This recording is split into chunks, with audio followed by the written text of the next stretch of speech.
Hi, everyone. Welcome back. Please welcome our next moderator, Dr. Anita Burgos. Dr. Burgos is a senior policy analyst for the Bipartisan Policy Center and previously worked on healthcare policy with U.S. Senator Tina Smith from Minnesota as a AAAS fellow. That's the American Association for the Advancement of Science. Prior to health policy, Anita obtained her PhD in neuroscience and in addition is the primary caregiver of a family member with serious mental illness and has seen firsthand the impact that our fragmented mental health system has on individuals living with mental illness and their families. We will now hear from Dr. Burgos and three great panelists. Thanks, Karen, for that introduction. I'm really excited to be here today to moderate this panel and to be here with all these experts that we're going to hear from. So today we've heard from experts and leaders in the field about how to really get in there early and detect both for detection and early intervention in children and youth, so we can kind of sort of stop mental illness before it's too late. So I want to today build on those conversations that we've been having to really focus on three things: workforce development, payment policy, and equity. So to put those three things into context, I want to sort of take a step back first. Our country and our children and youth are hurting right now. A recent CDC survey found that 4 in 10 Americans are experiencing mental health challenges at this very moment.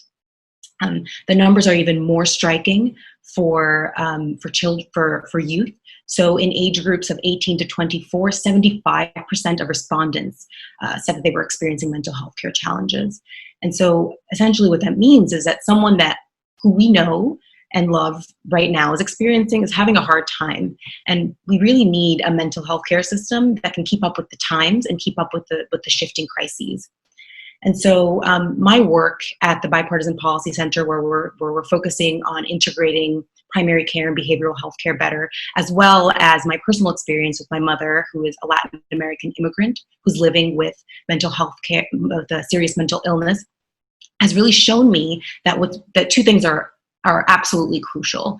One is that you need a workforce that is as diverse as the people who it serves and has a cultural understanding of where patients are coming from.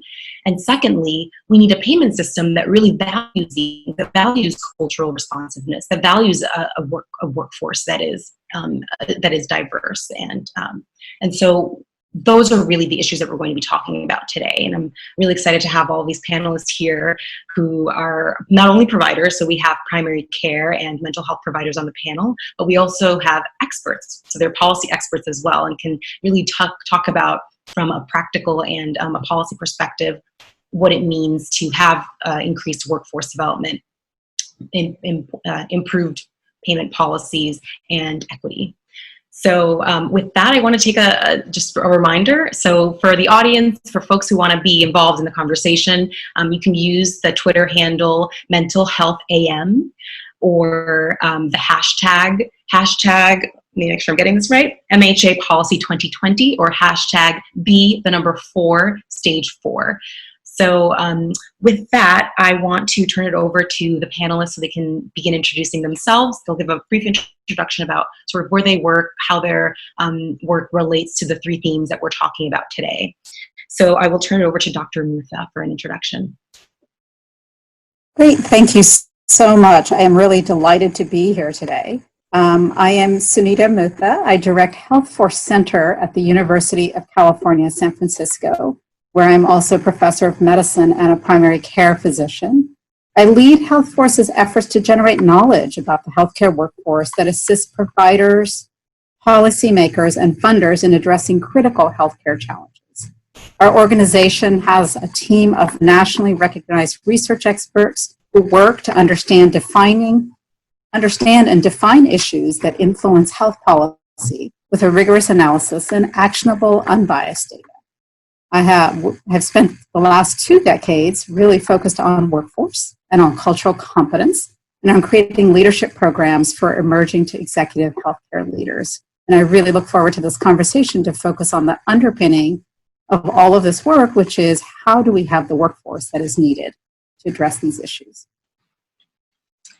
That's great. Looking forward to that discussion. And so, Dr. Mohini. Thanks, Anita. My name is Dr. Varmungini. I'm a psychiatrist and the Chief Psychiatric Medical Officer for Caritas DC. We are the largest Medicaid managed care organization in Washington, D.C. We serve about 120,000 members, half pediatric, half adults. And part of what our strategy and approach is always trying to figure out is to go upstream and address the 80% of social determinants that we know are the actual drivers of our healthcare costs and outcomes. So as a part of that, we've implemented a lot of strategies around social determinant assessments, value-based care programs that are looking at how to integrate social services into health services, and innovative kind of what I call sort of value-add benefits for our members for accessing behavioral health in non-traditional settings. So happy to talk more about that as we move on into the panel. Thanks. Yes, we will definitely be getting into that, so looking forward to the discussion. And last but not least, Dr. Royland. Hi, yes, I'm Rachel Royland, and I'm a research associate with the Duke-Margolis Center for Health Policy, and I work on the team that looks at payment and delivery reform. Specifically, we look at how value-based payment models could be better designed and implemented to address the shortcomings of the traditionally fee-for-service payment system that a lot of our healthcare system is based on. And our particular sort of applicability for today's conversation is that we recently completed a project with the UCLA Center for Healthier Children, Families, and Communities, as well as Mental Health America's own Nathaniel Counts, looking at how we could provide guidance to the field on how to actually design alternative payment models to better address sort of the full complement of children's developmental, social, medical, mental, and behavioral health needs. And so I think working on that project, we saw that there's a lot of great examples out there of people that are trying to make strides towards developing a payment model that helps make sort of the integration of all these types of services more feasible and long-lasting, and also just identified a number of challenges as well. But there's a lot of great work happening, a lot of potential, and I think getting those payment policies right is a big key to making sure that the care models that so many folks go into developing and that so many folks work in are sustainable and effective for the future. So looking forward to the discussion. That's great, thank you. We're also looking forward to the discussion. I think kind of, I wanna start off with talking about workforce development. So for Dr. Mutha, as you mentioned, you've dedicated a lot of your career to looking into workforce development and cultural competency. And so can you talk a little bit about how we can develop the workforce to address the escalating mental health needs of children during COVID-19, both from the perspective of increasing diverse providers, but also training existing providers? Thank you. What I'd like to do is I'd like to take a step back for just a moment and talk a little bit about some of the workforce issues just to frame my response. And the first is that workforce is really foundational. It makes access real, and it's necessary for high quality outcomes. And when we talk about workforce, there's one probably important thing to know is that the workforce is not equitably distributed, particularly in rural areas where access is greatly limited because of the workforce. And also when we talk about workforce, we're talking about quite a diverse group of individuals. There are the licensed professionals that we typically think about, psychologists, psychiatrists, marriage family therapists, social workers, psychiatric mental health nurses, and then there are the certified professionals. These are everything from peer providers to case managers to psychiatric aides and technicians, and there's more.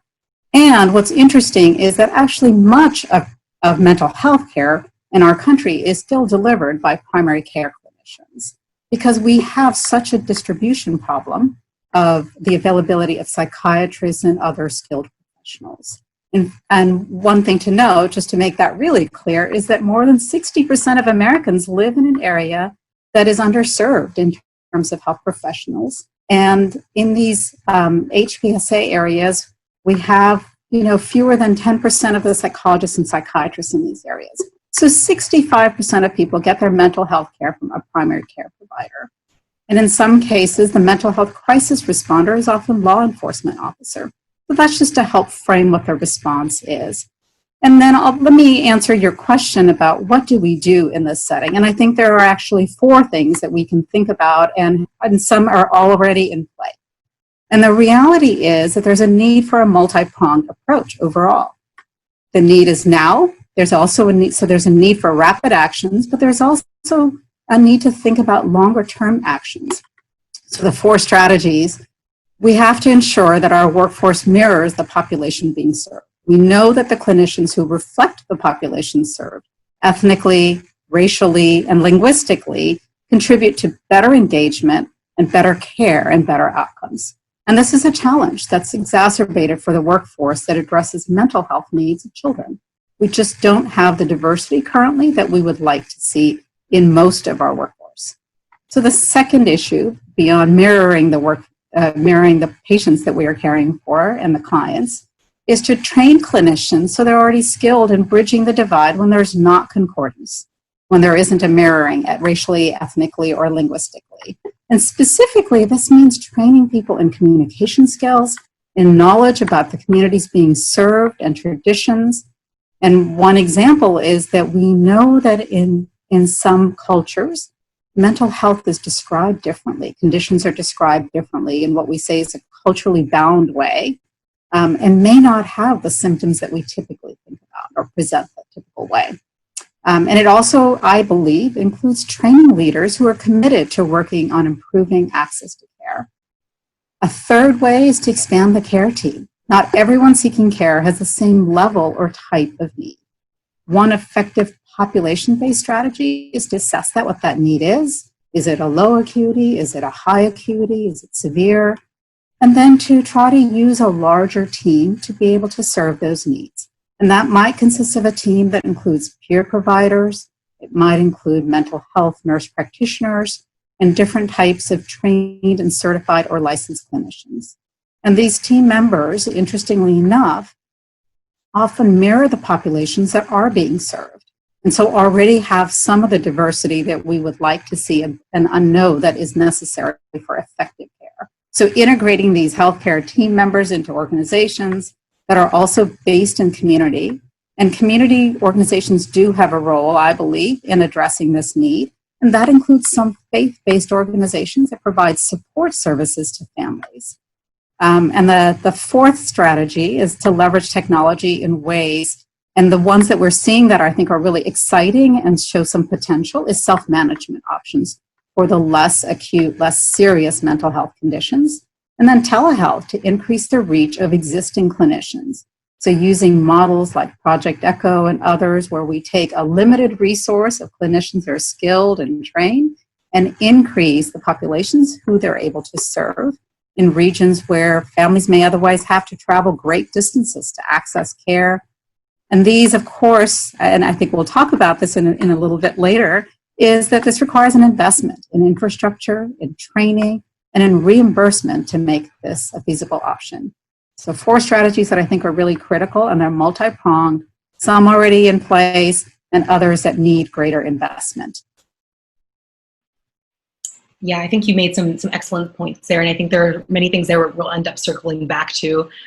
Just from a personal note, as you were speaking about that, I thought again of my mother, and I've seen her care when it's not integrated and when it's integrated, especially with a diverse group of people who looks and speaks her language, and it is, like night and day. And I see that her patient engagement has gone up. She's more independent. I, as a caregiver, can take a step back. So I think that is absolutely in line with my experience as well. So was happy to hear you bring up some of those points, Dr. Mutha. So I think we were talking a little bit more kind of in the clinical perspective, right? Like between patient and provider.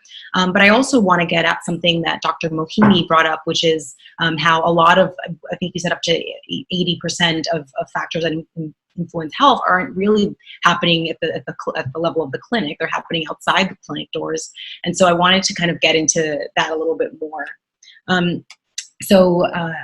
Can you, Dr. Moghimi, describe what the social determinants of health which ones have the greatest influence on children's mental health, and how we can create services and financial incentives to meet these needs and improve mental health. Sure, Anita. Yeah, just to take a step back, I think when you think about a payer, historically, we're responding to the information that we receive, which is generally claims-based information, which is, this member went to go see his provider, they had this diagnosis, they had these codes were submitted, and generally, historically, that was kind of where we were starting, where we were responding to that information. So basically, in that model, it's hard to know, to really be able to intervene early in terms of working with folks who maybe are not having diagnosis yet, not getting hospitalized yet. So one of the ways that we're really trying to shift that model to think more early intervention and preventative care is, and because we're a Medicaid health plan, we know that many of our members are dealing with a wide range of social determinants of health issues, whether that's housing, education, health literacy, transportation, food insecurity. So I can't really say that each family be unique to them, whatever issues that they're dealing with that are impacting their ability to maintain their child or their family's health. So there's a couple different ways that I think we're trying to capture that information so that we can act upon it.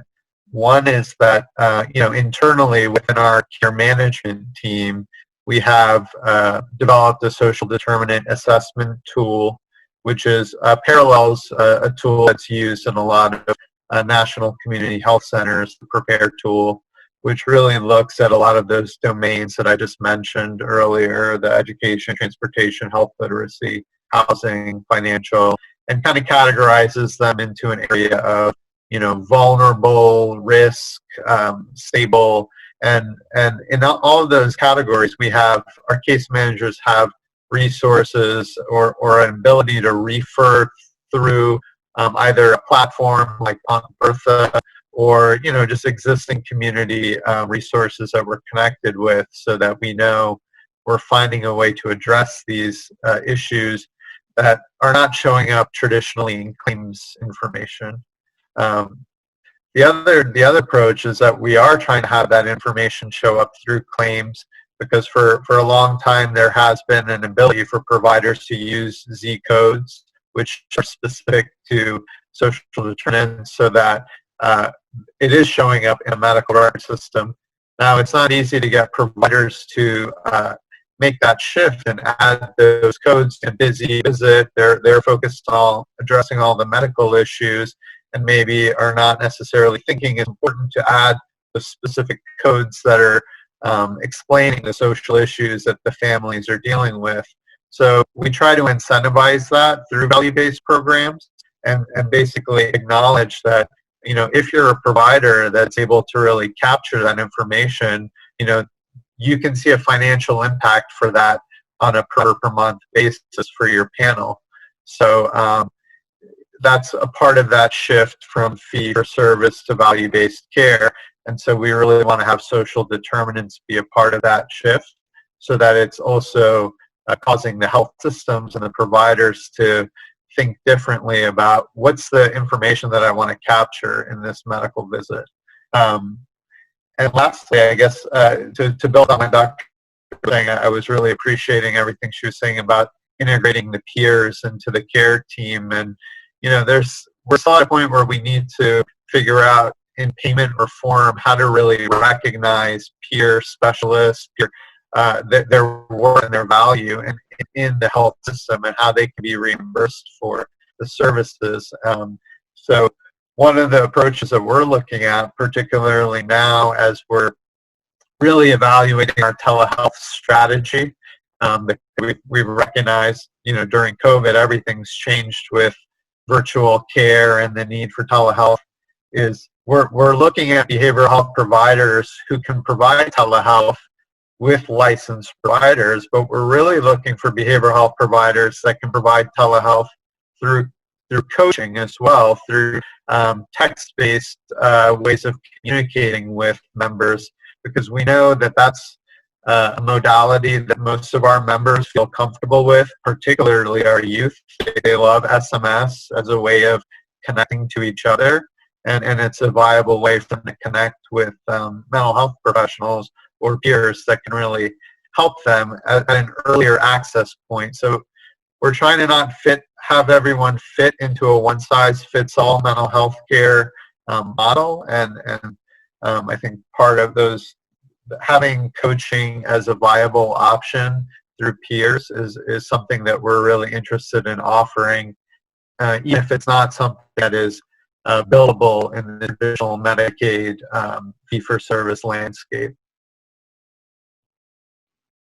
Yeah, thank you, Dr. Mohini. I think that's actually a really good transition into our next question, because we're starting to think about payment now, right? So we've outlined some of the issues. We've outlined that there are social determinants of health. We've talked about the workforce and what kind of workforce is necessary to really meet the needs of the community. And so now we're starting to talk about, well, how do you pay for something like that? And so, Dr. Roiland, I wanted to ask you a little bit more about this, since I know this is your area of expertise. So we know that a major issue. So first, I want to sort of hear a little bit about the work you've been doing, but also specifically when it comes to children. I know that a major issue for value-based payments with children is that the outcomes often take many, many years into the future before you can really see them. And so as we're thinking about prevention, how can we sort of measure that value for children and youth mental health? No, thanks so much, Anita. It's a great question. And just to, as everyone else mentioned, just to maybe step back for a moment and talk a little bit more about our work in general. As I mentioned, we study value-based payment models, and I just want to sort of put that in context for the pediatric population specifically, but also the moment that we're in with COVID-19. And I'm sure a lot of you have been reading in the news just about how providers that are dependent on fee-for-service payment have really been struggling through this pandemic, because folks stopped going into the clinic, stopped going in for elective procedures, and folks who are relying on fee-for-service payment, if you don't have those things happening, you don't have revenue coming in, and so you sort of end up in this sort of dire financial situation.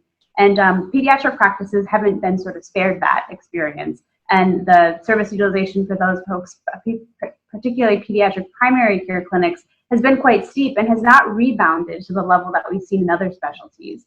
And so that doesn't bear well for the future. Especially for primary care clinics being the place, as Dr. Mutha mentioned, being the place where a lot of mental health and behavioral health is addressed.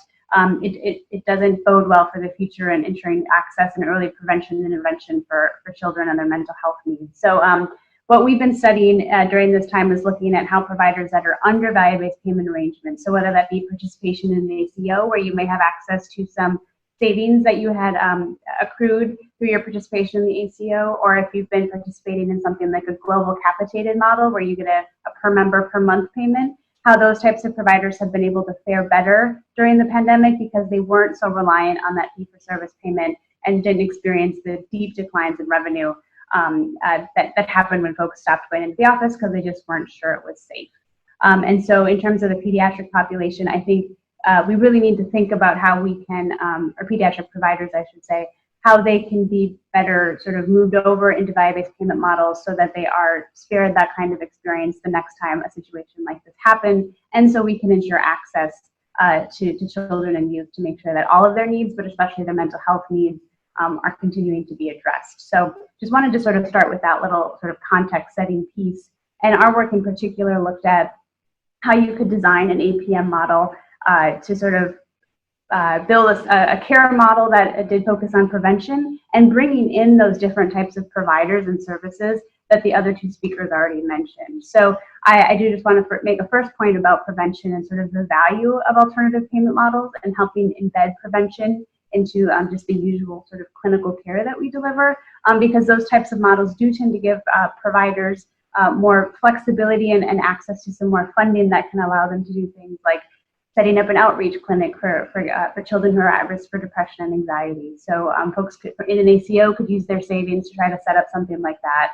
Or a pediatric primary care clinic operating under a global capitated budget may have the ability to bring in behavioral health specialists that maybe they couldn't under a fee-for-service model, just because they have a little bit more predictable revenue coming in and stable revenue and flexibility in how they're using that revenue.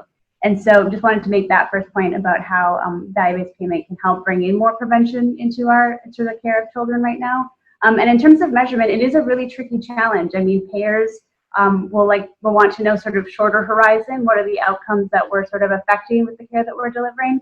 But the outcomes that we're really, we know are really powerful and really the ones we're trying to affect for the pediatric population are a little bit further down the line. So I think you have to try to develop a measurement strategy that tries to speak to those two audiences. So in the short term, what are some sort of internal process measures you could use to ensure that you're delivering the quality care that you want to be delivering, and looking at the outcomes that are of particular interest to payers, so things like ED admissions, hospital admissions, and how those might be related to behavioral health conditions. And then the longer term outcomes, unfortunately, there just aren't a whole lot of measures out there right now, so there's some development that needs to happen, particularly around the development of measures that capture, not just whether or not someone has depression or remission, but things like just indications of child's flourishing. So kindergarten readiness, high school graduation rates, there needs to be more measurement in that space as well. So I think it's a short game and a long game, and more work needs to be done in that area for sure. Yeah, that's great. And I think a really excellent point, framing that at the beginning and talking about how things have changed now because of COVID-19 and how the way that practices have learned a lot about what is sustainable and what is not sustainable. And I think that I've seen this in my work at the Bipartisan Policy Center. We do see that there's sort of this shift towards value-based payment. And now that the whole system has been kind of blown up, I think there's sort of like an opportunity now to really move more assertively towards value-based payment, which is good. So I kind of wanted to elaborate a little bit more on that point of measures, because that's really, when it comes to value-based payment, you have to sort of have specific outcome or process measures that are telling both the provider what to do and also the payer what the value is of the services that they're paying for. So along those lines, I know that we talked about social determinants of health and kind of cultural competency. So how could those type of things be wrapped up into measures as well? So I don't know if Dr. Mutha or Dr. Mohini, you wanted to speak a little bit about that. Well, I mentioned how one way that we were rolling the social determinants into a value-based program through Z-code claims. Other ways that we're trying to do that is we want to all be working under one system that's sort of uniform, ideally, and so that is also working with stakeholders from different areas. There is a coalition in DC, for example, called DC PAC. We're really trying to kind of standardize the social determinant referral process, really, that would be happening, whether it's on the provider side or the payer side, and having it integrated with our health information exchange, which is sort of just the larger umbrella that would be capturing hospitals, clinics, and ideally bring in community-based organizations into that. So, I mean, that's another strategy where the more alignment you can get, as the payers, we're driving, I think, the value-based care component, but we're also trying to provide that thought leadership in terms of, here's how we manage this population, and how are ways that we can influence the providers to do the same, to bring on the same platforms that we've been using for referrals for social services. So that's an area where I think we're trying to provide that guidance to the whole health system so that we're all working in the same way.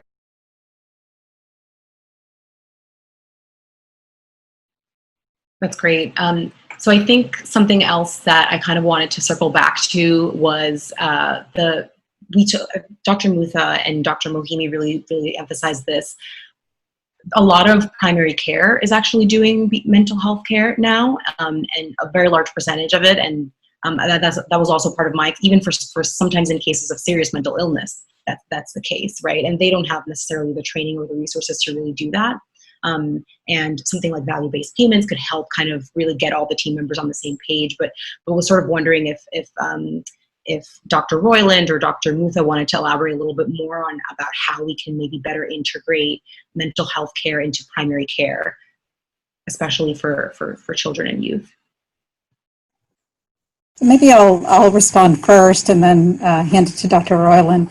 I think there are some really promising models that have been in place for a little while that really talk about how do you take people that are perhaps not as skilled or need to be better skilled in identifying and treating mental health conditions. And so there are great examples of programs that are robust enough that have shown that you can take trained clinicians and specifically give them training in mental health disorders, so psychiatric diagnoses and conditions and treatments, to really allow primary care clinicians, and I'm using that really quite broadly, so whether it's family medicine or internal medicine, nurse practitioners, to really be able to feel skilled and able to do the care that is necessary. I think that's one really pragmatic model.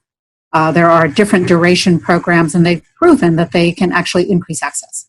So I think investing in programs like that, I think the same is going to be true for other settings for pediatrics and others as well. So those are examples. I think there is a lot to be said around some of the self-management stuff, which works for low acuity, less serious mental health illness. We see that the uptake is actually pretty good. And there's an interesting burgeoning in the, and some of it's in the for-profit arena, that's about access. And that works well for people who have those resources. But I think the concern we all share is as the economic crisis unfolds that is related to COVID, is how do we ensure that those same things are built in? And I think Dr. Mohini gave an example of, can you use text-based messaging that is through chat mechanisms and through bots as well, and show that that is useful, including virtual reality. So there's some great promise in the technology and the uncoupling, if you will, of physical appointments with care. It offers an advantage, but it requires an investment. So I'm not being naive about it either, that it's going to take some effort for us to get the full potential there. Yeah, and I'll just follow that fantastic point about you first need to have a care model developed and shows effectiveness and have the evidence there for the care model before you can start thinking about building a payment model around it, because it's a risk for providers and patients and for payers to go into these models. And they do require an initial period of investment, as Dr. Mutha mentioned, and just time to develop the infrastructure and the workflows and the workforce training to get everyone into the flow of delivering care in that new way and to getting used to sort of operating under a new type of payment model. So I think it's to sort of have to see more of these models implemented out there. I think there needs to be a realization that it takes a period of investment, both time and money, to set up these types of models. But there needs to be a willingness to do that up front and a willingness to sort of give the program the timeline to sort of realize the sort of outcomes and savings that are so vital to making these types of models sustainable. Yeah, I think that's absolutely right. And I think as we think about these different care models, one thing that we've touched upon a little bit, I know that you were talking about sort of the texting, is telehealth. That's also something that's been very, that has totally changed in the time of COVID-19. And so wanted to hear a little bit more about, maybe we could start off from like the payer's perspective, like how you all are thinking about telehealth and especially opportunities for children and youth. I know you mentioned texting, but there are also situations where like audio might be the way to go, kind of depending on the patient needs. So wanted to hear a little bit more. Dr. Moghimi, if you wanted to start us off there. Yeah, I mean, I think if there's one area where Mental Health America can really continue their advocacy around this is ensuring that some of the changes that have been made through the public health emergency can be continued in some way. I mean, we had this great opportunity having this petri dish where we could really in real time see what the impacts of telehealth were. And I mean, I think at least preliminarily, what we've seen locally in DC is that people were able to maintain access in a meaningful way. Most providers were satisfied with it. Most consumers were satisfied with it, particularly in the behavioral health space. That's one of the areas where we saw an uptick of telehealth claims. And it really makes sense in behavioral health where you're not as reliant on physical exam and laboratory. So it's really doable. So, and a lot of that was audio only in DC in particular, because there was a acceptance of that in the local regs. So I do think that's an area where Mental Health America can really it's an access issue, and it's a way of allowing for access and continuing the access moving forward. So hopefully we're not going back to the same kind of broken system that we were before. Yeah, I think that's right. Did anyone else want to add on that point? You know, I'll add just one piece, which is I think that really paying attention to equity and access is going to be critical. That we've seen in our own practices that, yes, more people have smartphones than perhaps we had realized, that age alone is not a barrier to access, but telephone access is really important. It's not just video or texting, and that a lot can be done through phone. It does allow people to not have to worry about taking time off from work when they may not be able to do that, to be able to come in for appointments. So I think that continuing payment and really thinking about the policy issues around payment and also certification of some of these health professionals that we've touched on, including peer providers, are going to be vital to really ensuring that we're getting the high quality outcomes that we want, and also a living wage for people who are involved in the workforce. Yeah, I think we've honestly only begun to scratch the surface on these issues. We could continue talking about this for another 3 hours, but unfortunately we're at time. So I think we've heard some really wonderful things here from the panelists and the experts here. So one is that we need to invest. If we really need to put our money where our mouth is, if we're saying that we want, early detection, we want prevention, we want to be able to catch mental health conditions early, we have to really invest the funds in that. To really do that, and also incorporate accountability. So have process and outcome measures in place that are really reflective of the population. They might not be the sort of short-term measures that you have for adults necessarily, but maybe looking at things like school readiness, as Dr. Roiland pointed out, being a little more flexible with that.